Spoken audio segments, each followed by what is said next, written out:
éducatif guinéen. À cet effet, elle a récemment procédé à la remise de manuels scolaires traduits en poulard. Les bénéficiaires se réjouissent de ce geste. Reportage Aboubakar Diaby.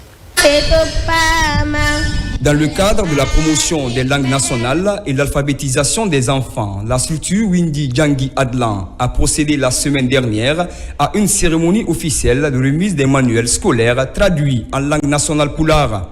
Cette cérémonie est effectuée dans les locaux du groupe scolaire Solokouré, situé dans le quartier Tagan, commune urbaine de Kagbélé. Les récipiendaires se disent satisfaits des donateurs. Je remercie ici le groupe Adlam d'avoir pensé à cela, transcrire nos manuels qui sont en français, en langue nationale, c'est-à-dire le poulard et en caractère Adlam, qui vont permettre à ces enfants d'apprendre vite et comprendre qu'est-ce que c'est que la science dans leur langue maternelle. Pour la promotion de l'éducation et de l'alphabétisation, la structure s'engage dans la confection, la mise en œuvre et la distribution des manuels scolaires écrits en poulard dans toutes les localités guinéennes pour promouvoir le développement national. Ils tendent la main aux autorités, aux bailleurs de fonds et aux personnes de bonne volonté pour un soutien. Je vous rappelle que ces manuels, c'est l'ensemble de tous les manuels enseignés à l'école primaire guinéenne que nous avons transcrits avec l'alphabet Adlam pour pouvoir aider la Guinée et les Guinéens à lutter contre l'ignorance et l'analphabétisme.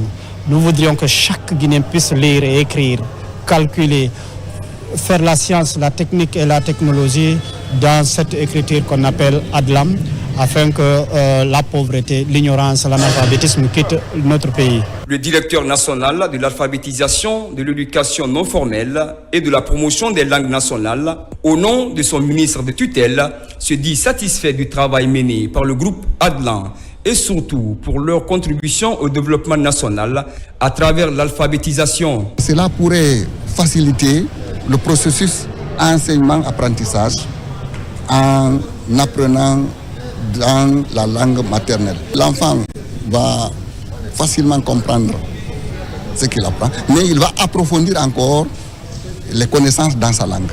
La structure Wingi Djangi Adlan compte poursuivre ses activités dans toutes les localités du pays dans les jours à venir. Les jeunes leaders autour d'une association dénommée le groupe d'appui au dynamisme paysan. Ils se sont engagés à exploiter des pépinières du café cacao sur un domaine de plus de 100 hectares à Touguron dans la préfecture de Koya. Plus de détails avec Ali Badarakondi. C'est une campagne agricole déclenchée par cette jeune association dénommée le groupe d'appui au dynamisme paysan. Plus de 100 hectares seront exploités pour la mise en terre des pépinières de cacao. Cette initiative se passe dans la préfecture de Koya, précisément à Touguron. Pour concrétiser cet ambitieux projet, ces jeunes ont besoin de l'accompagnement de l'État guinéen, mais aussi des partenaires au développement. On s'est engagé déjà, donc on se rallie vers le gouvernement. Parce que ce qui est là, on a près de 700 000 pieds. Les 700 000 pieds, on est parti à 100 hectares. Vous imaginez, les 100 hectares, l'ONG n'est pas capable d'aller jusqu'au bout. Tout ce qu'on peut demander au gouvernement ici, c'est un accompagnement. Ce que nous avons vu sur le terrain, le développement, n'est-ce pas, de cette culture qui est cacao, la vision, l'entretien, vraiment, on était émerveillés puisque toutes les conditions nécessaires sont mises en place. Déjà, la culture du cacao en Basse-Côte est une grande première. Depuis 3 mois, ces jeunes travaillent d'arrache-pied pour concrétiser les rêves. Cette autonomisation des jeunes dont nous parlons ne soit pas dans le verbe. Ça doit se réaliser dans les actions. Non seulement elle est une priorité sociale, mais c'est aussi un impératif économique de nos États. C'est pourquoi l'État doit faire de cette autonomisation une des priorités, engager des financements pour des projets initiés par des jeunes. Pour ces jeunes, ce projet les permet d'assurer leur autonomisation. Ce cacao est une variété plus rentable avec une production de 200 tonnes par hectare. Humanitaire avec le lancement des collectes de dons de l'ONG Famille Je vous aime. Cette association évolue sur le terrain pour les actions sociales en faveur des familles en situation difficile. C'est à l'image de l'épicerie solidaire de France. Les dons collectés sont destinés aux orphelinats. On en sait un peu plus avec Yaya Silla. La solidarité envers des personnes en situation difficile est la mission de l'ONG Famille Je vous aime, une structure internationale qui réalise de grandes contributions de collecte de dons et d'épiceries solidaires.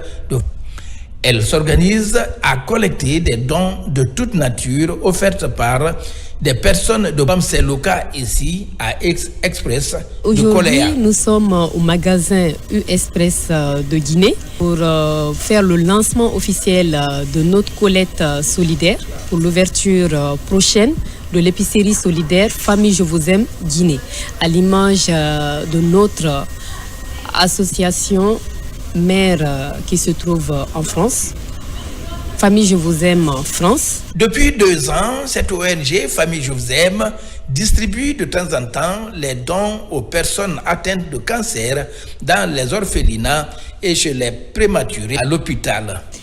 Nous sommes fiers et heureux de soutenir une si belle initiative, aussi engagée au service de notre pays. Ensemble, nous espérons faire une réelle différence et initier un impact social pragmatique. Le 26 juin prochain aura lieu ici à Conakry le lancement de l'épicerie solidaire de Guinée, une filiale de l'épicerie solidaire de France. Et pour terminer, le leadership de la jeunesse guinéenne a célébré au cours d'une cérémonie de décoration une idée du Fonds de coopération de la jeunesse et d'éducation populaire FONGEP. Objectif, encourager les jeunes leaders dans la promotion de la consolidation de la paix et de vivre ensemble en Guinée. Compte rendu, Mikine Moussa Kamara. Au cours de cette cérémonie de décoration, Ibrahima Teliko Bari est célébré pour son implication dans la promotion de l'éducation, la culture et la consolidation de la paix en Guinée. C'est une conception du Fonds de coopération de la jeunesse et d'éducation populaire qui accorde du prix au travail bien fait dans divers domaines de la vie des jeunes. C'est tout un honneur pour moi de recevoir aujourd'hui le bureau du Forum national des jeunes, être récipiendaire d'un satisfecit pour l'ensemble des actions que nous avons eu à mener en tant que président. Ce satisfecit, il n'est pas qu'à moi, c'est à l'honneur de tout le bureau que j'ai eu à présider. Donc les recevoir ces jeunes, c'est le 6e bureau. C'est vrai que on le dit souvent, c'est dans le temps, dans le vent. Aujourd'hui, les voir et leur parler du forum, sachant que ce forum, c'est une partie de moi. Donc, j'ai eu à faire un entretien avec eux avec beaucoup de plaisir. Ils ont sollicité que j'ai à partager mon expérience, mon vécu en tant que président, en tant que membre, en tant que président du conseil consultatif.